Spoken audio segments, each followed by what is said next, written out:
তোমার কাছে হাজির হয়ে গেছে।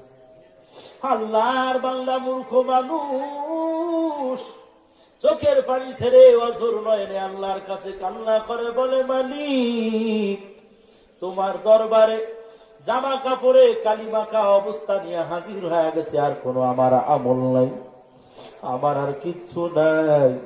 ও দয়ার মালিক তুমি আমাকে ক্ষমা করে দাও।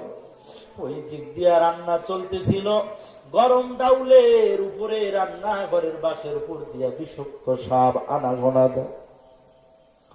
পোশাকটা বিড়াল টাকা দেখে সাপটা যেইভাবে চলাফেরা করতেছে গরম ডাউলে পড়লেই ভুনা হয়ে যায়।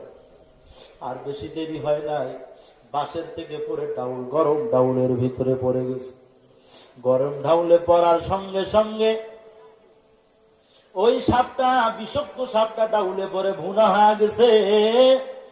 রান্নাঘরের পোষা বিড়াল বলতেছিলাম যারা আল্লাহ পাগল হবে তাদের পাগল কে হবে?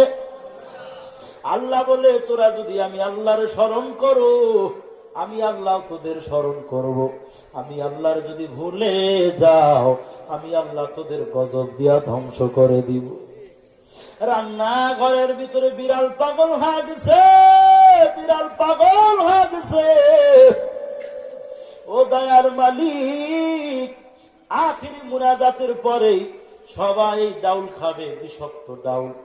এই সাপ মারা ডাউল যদি খায় তাহলে সবাই মারা যায়। আমি বিড়ালে কি দিয়া বুঝাই রে মালিক?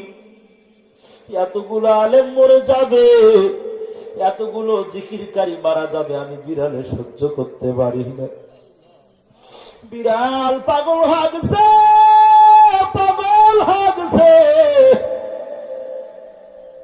ও মালিক আমি